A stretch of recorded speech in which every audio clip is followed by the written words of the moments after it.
recording right now. Yeah, we're already going. I knew you didn't have a lot of time, so I figured we'd just get going. All right. Welcome to LaChance Encounters. I have a very special guest today, probably the most known person What's that's the ever name been of on this podcast. LaChance Encounters. My name. I got it. Chance. It's a pun. It's stupid. I got it. No, it's all right, dude. But yeah, my last name LaChance. The Luz in parentheses. Very stupid. Also, we didn't talk much before starting. Feel free to make fun of me for things like that if you'd like. You are very good at picking on people. Oh, all right. Yeah. And I don't mind. So all right. Yeah, Bobby Kelly. You should be in this chair. Because I'm much fatter. Yeah, you look uncomfortable, dude. I am very uncomfortable. Dude, but sit in this chair. No, you sit in this chair. I wanted to offer the good chair to my guests, and I'm very grateful. This chair. Now that's better, dude. I did. This is much. Thank you. Dude. You look a little more comfortable. You're a big guy. So my studio at home, I have this tiny chair just because I've been trying to find the right chair. Yeah. And I don't fit. Yeah. And I have a producer. He let me do a whole episode with my back fat hanging out the whole time. Yeah, you should fire him. Yeah, I don't have anybody else who'll do it as cheap, though. You should keep him and lose weight. Yes, that's what I've been told. I had 1,000 people laughing here at SkankFest at me for somebody just saying lose weight. That's all. Who the hell was that up there? That's great. I forget. Somebody came off stage, pointed at me, said lose weight. Everyone. I said I wasn't mad about being called fat. I was mad at how easy it was for him to get the whole room with that. Well, I mean, it's a visual joke. Yeah, it's easy. Yeah, I mean, you have to hear it and then see it. Right. And then, I mean, most of them couldn't see me though. But they got it. Yeah, they got it. But yeah, you know Bobby from the Regz. You know what, dude? He's been on movies, TV, The Tonight Show. Got a special on. You know what? My notes were in that chair. Now you screwed me up. He's got a special called Killbox. It's really funny. Check everything out if you haven't. But you should know who this fucking guy is if you like comedy. But I was excited that you came to talk to me, and we were talking about it on the way over, because you have some ties to my home, New Hampshire, a place I love. Yeah. Well, you could have chose any place to have a vacation home. Why New Hampshire? Well, and I'm only doing this question for the write-off. I told you already. Well, here's the thing. Well, don't say that, because then they'll hear this. But dude, I don't know. I'm from Medford, Massachusetts. You know what I mean? So when I grew up in the 70s and 80s, we weren't Europeans that traveled the world for fucking 2 weeks. We went to New Hampshire. You either went to Hampton Beach, right, or Salisbury Beach, or Wells in Maine, or you went up to the lakes. See, I didn't even get I was from Maine. I didn't even get to go to the lakes. We just Ruggles Mine was a big trip for us, you know. Yeah, we went. My family went to Hampton Beach, but then my uncles at one point when I was like 19. And I mean, I would go up to the lake region to camp and stuff like that. Mount Wash. Is it recording? Yeah. Oh, are you listening or are you fucking? What are you doing? I was just making sure. I mean, in the middle of the fucking answer to your I'm question. listening, bud. Well, you got to fucking keep. You suck at podcasting. Right out the gate, you stink. I stink literally. I think from the walk over here. This room smells like you're dating somebody from another country. No, but I love it up there. We started going up there, Little Squam, Big Squam, Winnipesaukee, all that stuff. So I've been going up there my whole life. So I love it. I like lakes. My wife likes ocean. I like lakes. I have the same thing with my wife too. Yep. Yeah, women love that ocean. Yeah. They saw beaches with Bette Midler, and they're all whipped up about getting some lake house, some oceanfront property, and walking the beach. And it's like, no. They got when you get the oceanfront part, you get the sea to contend with. My wife just likes to sit there too. Like I would be happy if she liked to walk the beach. She doesn't want to do that. I go out by myself. I like hiking. I like kayaking and fishing, and the water's fresh. And yeah, you don't get the chafes. Being a big guy, you go to the ocean, you get chafed. Oh yeah, the sand is the worst. Especially you go to a beach. She always wants to do a beach vacation. Yeah. The sand in the fucking bed when you get back. Yeah, it's just a nightmare. Yeah. The lake for me has always been the thing. So, and I was going up there for years. My three uncles bought land years ago, like 40 years ago, whatever, 35 years ago. And they bought land in this association where they had all these homes on that land had lakefront property, like a beautiful beach right on Little Squam. And I was going up there for years, and my uncle and my aunt would let me go up there and hang out. I went there when there was no house, and then we would camp, and then there was a pop-up trailer, then there was a little house, and then now they got this compound up there, and they had a guest house. They built this amazing place, and me and my wife now would go there and stay there at their little guest house. And then I'm like, I had a son, and I'm like, I don't want my son to be a guest. I've been a guest my whole life. And I was like, I love New Hampshire. I love this area. I want to come up here every year. But I just didn't want to be a guest anymore. So I was like, you know what? I'm going to buy land. And I bought land, which was awesome. And then I really didn't have the funds right at that point to like put a big house on it. So I just bought a tiny house. We lived in the guest house. This is, as a real estate agent, this is something I'm advocating for. Start small. You don't need to buy the dream house in your first go around. Dude, let me tell you something. My dream, Greg Fitzsimmons told me years ago, when he moved to New York, and then when I moved to New York, and I remember talking to him, he goes, the first chunk of cash I got, I bought a house. He bought an apartment in New York City. He goes, the first big thing, when I had the ability to buy something, I didn't get a car, I bought an apartment in New York, a little tiny apartment he bought in New York City. And that always stuck with me. Yeah. So the first time that I was a little successful in the business, I took all that money and bought an apartment in New York City. And that was the best thing I ever did. Because paying rent, it didn't make sense to me. No. And that apartment in, I don't know, a few years, it just went up. And then when I had my son, I'm like, I don't want to raise him in the city. I was in Hell's Kitchen. I sold that.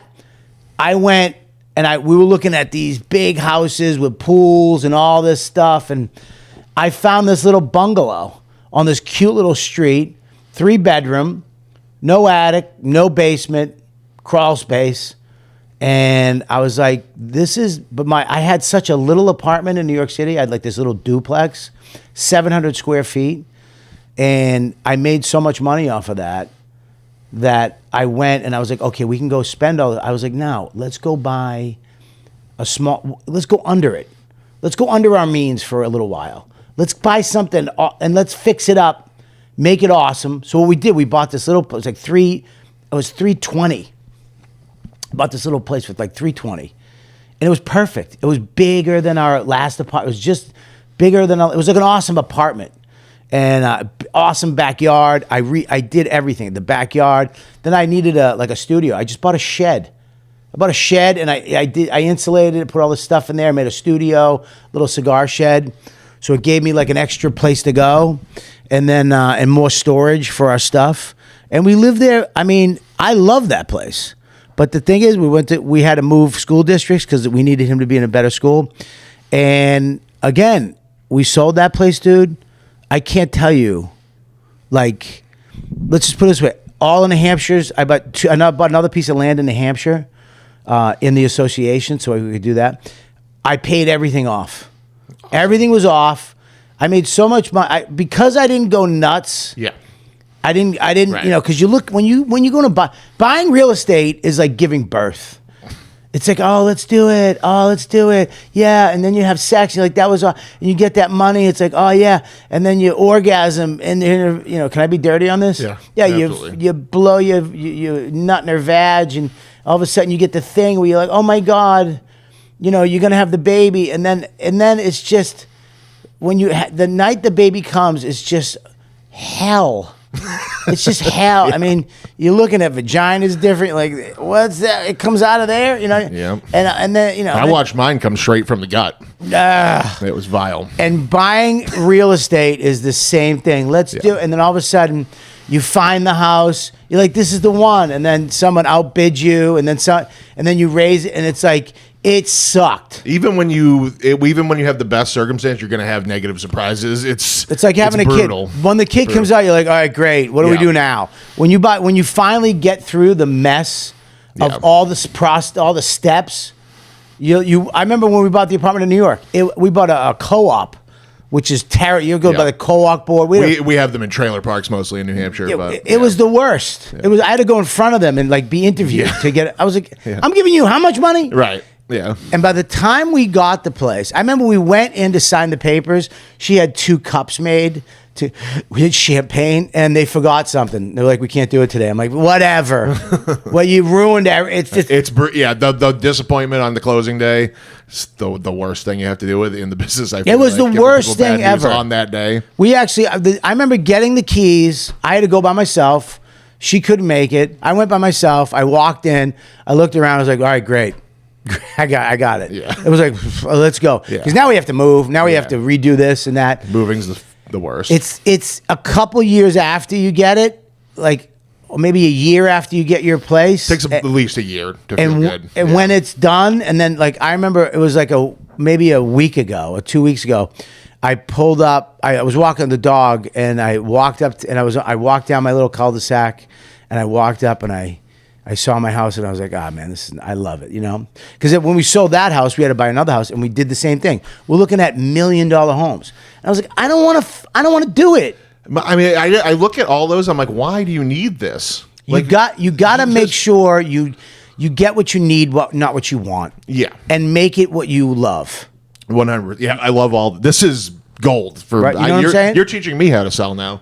This is great. Yeah, because I love that. You know, and real estate people. Look, you guys, I get it, but you know.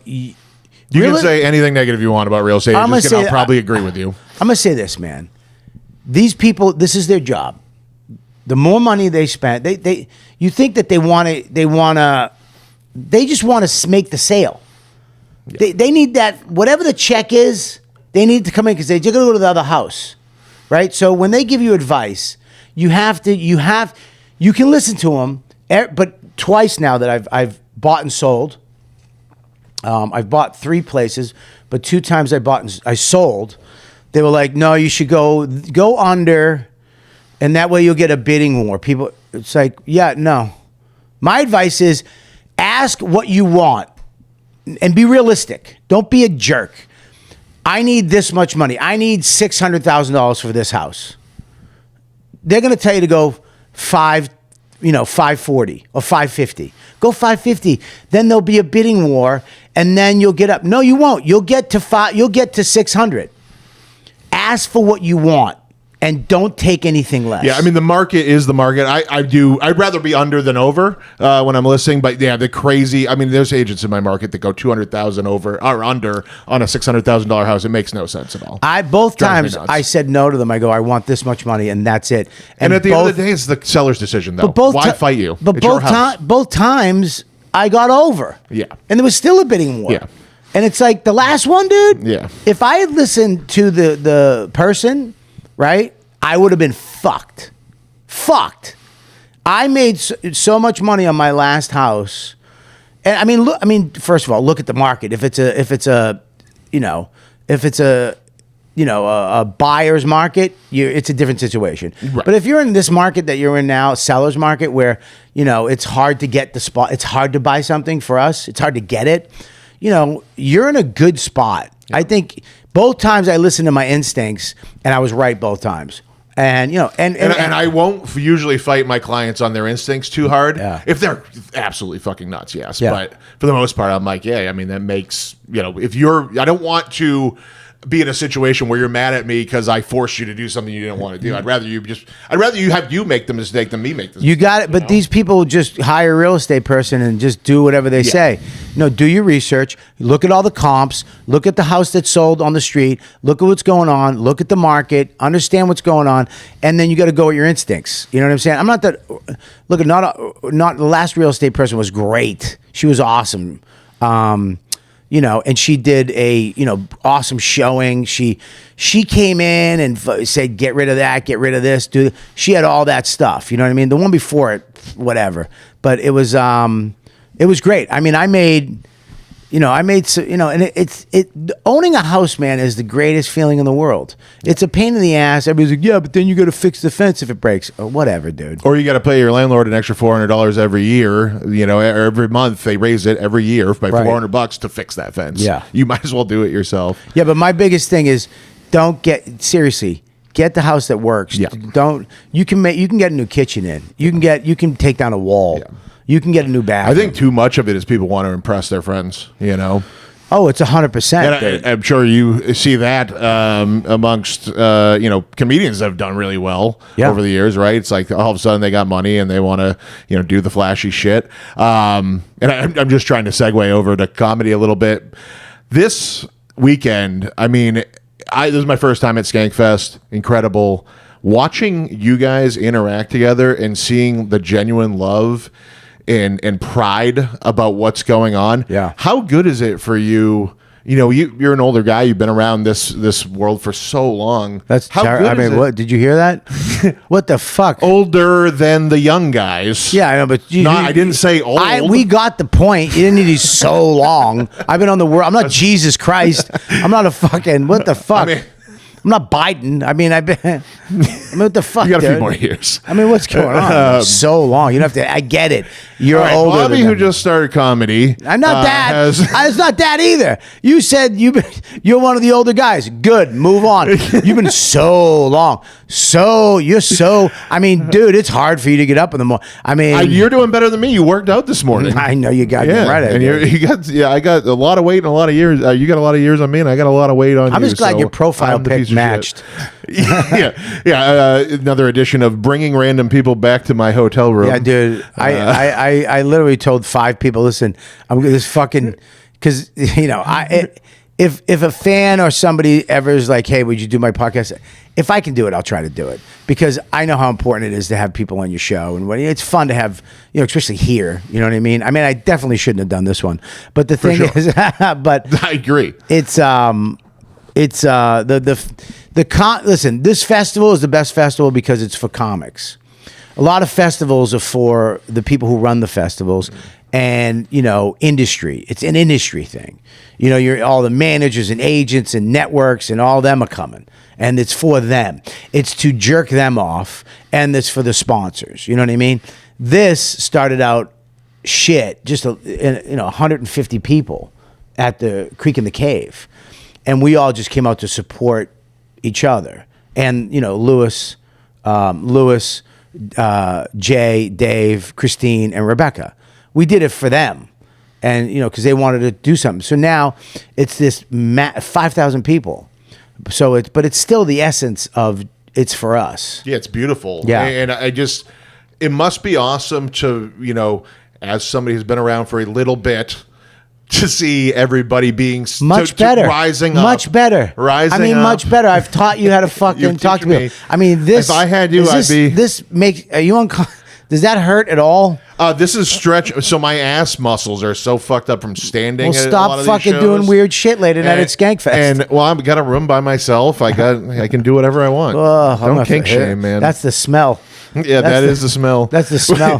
When you said dating somebody from another country, I was trying to think of what did I eat? It's all been. Oh, it smells like 100%. I mean, that's probably foreign food, just pits and your asshole. farts, Yeah. and guy sex in this room. Yeah. Well, I'm exposed. I traveled to. Sorry, Aaron. I traveled to New Orleans to have guy sex. You look like the guy that would travel to have guy sex. You don't want your friends. Honored. You don't want your people in New Hampshire to know. You don't want those Republicans. We're purple in New Hampshire. You can. Yeah. We got an openly gay representative. I know. I don't know what's wrong with that fucking state. No, I'm kidding. No. Well, it's only because he's connected to the chicken tender inventors. Well, I love New Hampshire too because it's like in the small towns, it's very Democrat. But you go a mile outside of that. Oh yeah, and it's just Trump flags. Me and Max, my son, tanks. We used to play Harris Trump. So anytime you see a Harris sign, you go Harris. And you see Trump, so Trump, and you'd add up the points. It was always like 97-3 because we would just driving down the road, just Trump. I mean, Trump. One house would have 75 fucking Trump banners. Yeah, and then you go buy this really nice, spirited bunch. Oh my God, God bless these fucking people. Yeah. I've never been into anything as much as they are into Donald Trump. You're goddamn right.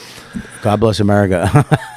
So is this, I feel like I know the answer from what you said, but is this kind of like the peak of what you've seen, like the best comedic experience you've seen in your career? Because I don't have much to base it on, but I go here and I'm looking at it like, holy shit, how could it be any more fun. Like, how can comedy be more fun than this? I think it's the best because it's, like I said, it's for the fans and it's for us.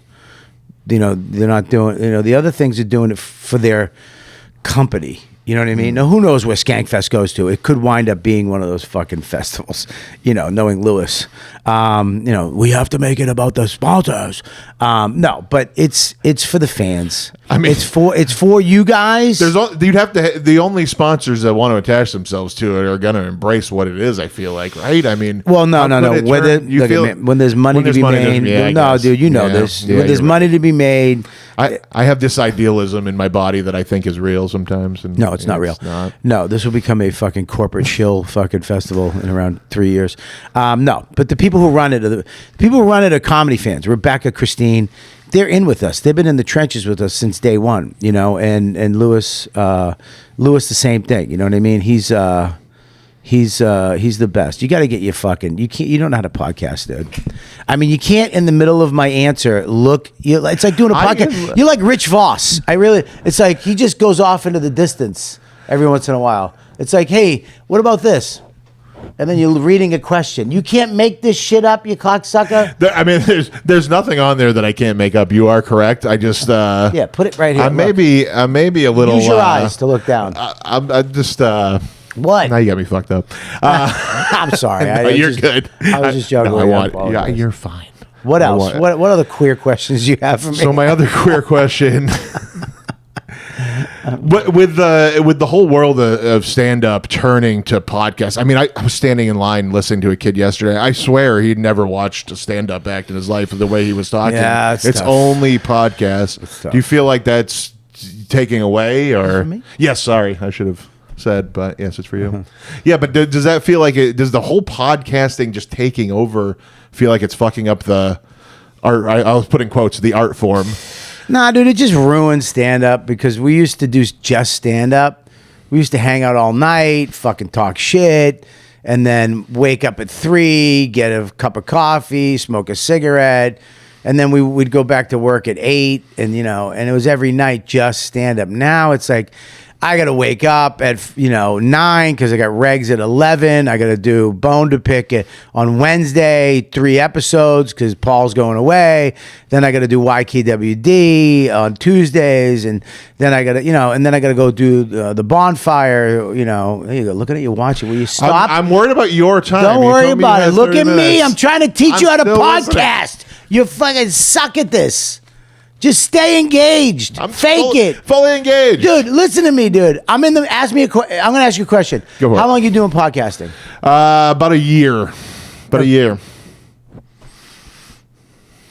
Bothers me none. I mean, I was done with my answer before you even looked at the watch. Fucking asshole. You didn't ask me a good question. You ruined the bit. You gave me a one-line question. You gave me a one answer question. One sentence answer question. How did you start? I asked the wrong question. Yeah. Right. Who sucks at podcasting now? I'm fucking fantastic. I'm the godfather of this shit. Listen, I'm trying to help you out, you piece of shit. I am mind-boggled. Chicken scratch on a thing, and you put it behind your head, so you got to do this. I'm mind-boggled that you're sitting here with me, Bobby, to be honest. No, I'm glad you're doing it, dude. Here's the greatest thing about podcasting. Guys like you, right? Just anybody can fucking learn how to use a Zoom, get a couple microphones, get a DJI, and do a show and be creative. I love that part of it. That's why I did YKWd. I was on Opie and Anthony, the second biggest show in the world, doing all that. But I liked it so much that I was like, I had to learn this shit before the technology existed, you know? And I just love doing it, and I put it out there. So I love that podcasting, that part of it. I love that the average asshole can just get on and give people information about real estate or comedy or whatever it is, and just sit down with people. It's great. For me, though, it's just that now we have to do it. Right. We have to do these things. And I miss the days of just doing stand-up, but you can't do that anymore. You have to do a podcast. But I mean, aren't a lot more people able to do this for a living unless because you're really funny? Like Colin Quinn or David Tell, who don't do podcasts. Right, yeah. Some of the people that you wish. I mean, it's like I always think about if Norm Macdonald was around today, just hearing him on he did one new pod. Yeah, I know, but with how crazy it is now. Yeah, like just hearing him riffing all the time. Here's the thing: when you do a podcast, you can't, this will work. A lot of them aren't. You got to do it for the love of the game. Yeah. If you're doing it to become successful, you're doing the wrong thing because now Absolutely. you won't know, you won't be having fun at it. I would say that that's true with everything, even things that aren't even fun, like real estate. I'm good at it because I generally enjoy seeing people be successful. There's a real estate. I would hate it if I didn't like seeing people be successful. I would hate doing real estate. You know, what you looking for a steak? No, it doesn't feel good, does it? What? When I looked at you piece of shit. Their timing on that was fantastic. Yes. This is what real estate people don't understand. Is that there's a real estate girl in I think it's Florida, and all she does is just trash. It's so good. Bree. Money, I love her. She is so funny. She figured it out. She's like, I'm just going to be honest, and I'm going to film it. I'm going to throw it on the internet. Do you know what's crazy, though? What? And this might be outdated. It was like 6 months. I read it. She hadn't made a single sale when she was getting millions of views on all those clips. But I loved it. And she was I've started getting really weird with some of my real estate tour videos.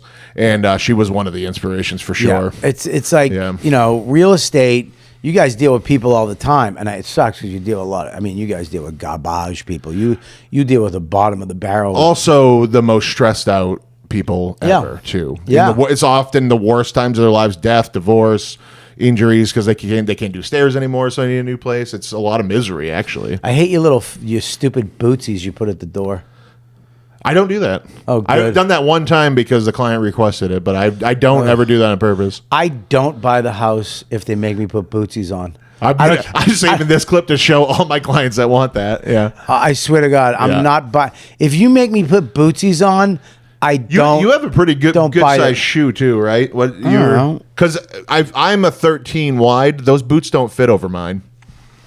That's why I don't. They piss me off because they don't make it for large. I just hate that I have to fucking flamingo for a minute and almost fall over. Yeah. Or you're sitting on the floor where everybody's dirty feet have come into that open house. Yeah, just those little bootsies bug me. Just, you know what?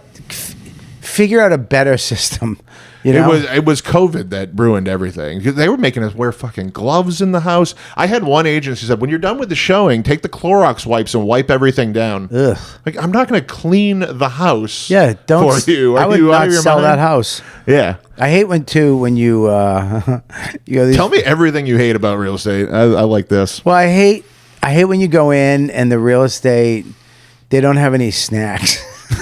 Well, that you can blame COVID for that one too, because we stopped doing it for COVID. Start it up again. COVID was bullshit. But you know how many times I've you get a lender to donate a catering tray of sandwiches or whatever, go stop by a bakery and nobody touches the shit. It doesn't matter. I need you to be the number one client. Don't get baked goods and nobody wants a fucking random public charcuterie plate. No, I don't want to fucking eat weird. a sandwich. I just want get a little chocolate wrapped up, just get little snacks, like a bowl, like trick or treat type shit. You know what I mean? Put it on the table. Let me grab a little trick or treat Snickers bar. Walk around your dumb house. That was the thing for the last, in October. Every open house you walk into, there's candy. Here's another thing I hate: when you try to get me to sign with you. Like sign as their agent. Well, you have to sign this. I'm like, no. Well, you have to. No, I'm not. I don't like that. So for everybody at New Hampshire, there is a form we have to have people sign on the first business meeting, but there's a place to initial if they refuse to sign it. So I say, hey, can you sign this? Because the New Hampshire Real Estate Commission wants me to. You say no. I go initial. Yeah. And these agents don't make me say no. Agents are like, no, you got to sign. You got to sign. You got to sign. It's not true. Here's the thing. That's the problem. It's like, all you have to do, if you don't, you should say this. Hey, I need you to, will you sign this, blah, blah, blah. If you don't want to, just initial here. You don't have to sign. I initially. You don't even have to initial. I don't even want to say no. Yeah. I'm there to walk around and see if this place is nice. And here's another thing that you guys suck that you do. You judge us when we walk in. You look at the outfit, you look at the wife, you look at the dude, and then you're going to give them the attention. Not knowing, you know how many places I walked in like this, and they fucking ignore me, and then some twit with a... I would clock the watch immediately, and I'd want to talk to you. Yeah, I know. You would, because you're smart. I walk in with a hoodie and sweatpants, and maybe a stain on my shirt, and they don't even acknowledge me. But some thin dorky dude walks in with a t-shirt, another shirt with another shirt and a sweater, and all fucking all earth tones, with slip-ons, and they think that he's some type of doctor or lawyer, and they just pay attention to that. My best client ever, Woody's Tire, great New Hampshire company. Great guy, Woody. What's up? Great New Hampshire company, but Woody's his family, him and his mother, R.I.P. She was great, but both, best clients I ever had. And he shows up, covered in tire shit, head, like all the way. He ruined in my office. He ruined a chair. He turned it a white chair completely black. But that dude's my best client. But I walk into places with him, and they do the same. Yeah, the agents, I see him looking at it. He loves it. He loves it. He's like, yeah, they don't think I can buy this. I'll show them. I'll buy it cash. I almost bought a house. I almost just said, I'll pay you $1 million right now. Sign it, because I just wanted to stick it in her face. Yeah, even though I couldn't afford it. If I feel that way too. I have to pull right out. Yeah, that bugs me. What else bugs me? I hate, I like that you're doing it. One of the reasons why I agreed to do this is because I love real estate. I love the whole process of it. I love buying land, homes. I love that stuff. I love, the pain of it. But when you get through it, the fact that I can go walk on my land in the woods of New Hampshire is the greatest feeling ever, and learning about it and all that stuff is awesome. But when you walk in and it just looks like a sitcom on the CW, just a bunch of their faces are pulled back, and is that a wig or is that your hair? And then they're just hi. I'm just like, get away, just get away. I get it from the other agents because they judge me.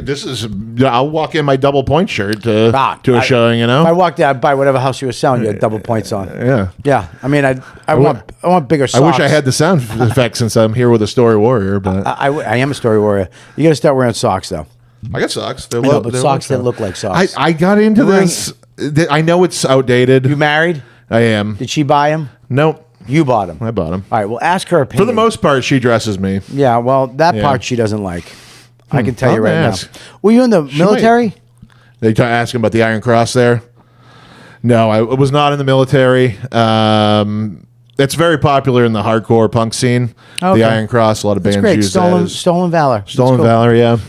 Get everybody to beat me up at SkankFest. You were a punk rock guy? Yeah. Oh no shit. Yep. Wow, that's wild. Yeah, I played in bands for about 20 years. And what instrument? I played bass, so I'm not really a musician. Boo. Yeah. Basically, so I was the sober guy in a very drunken high band. Are you sober? I'm California sober these days, but I didn't do anything from 17 to 32. Right. And then I lost my mind and just became pretty much an alcoholic. Oh, good. I never admitted it until I quit. Right. You know how that goes. And then I was like, I got to stop this about a year ago. And I'm thanking everything in my life that I am not drinking at SkankFest, because it is fucking rough for some of these people out there. That's another thing about this festival. I mean, I all the sober people I get together and we hang out. But it is, man. This is if you want to come and get messed up, it's like Concert World meets Comedy World. Yeah. And it's the concert party vibe with the degeneracy of comedy, but with the sweetness of comedy fans. Yeah. All these people. It's all love out there. It's crazy. Yeah, it's great. It really is. It's nuts. Yeah. And it's amazing how quickly you can find stuff to get fucked up with, too. Yeah. Like I got shrooms this morning from one Facebook post. Yeah. You do shrooms? Yeah. Oh, nice. I don't even know what the fuck. That's crazy. A good friend of mine, he was actually the singer of my band, got sober with shrooms. So that around the time I was quitting, I was like, well, let me quitting drinking. I know that's an oxymoron, sober with shrooms. Do you do the mosh pit?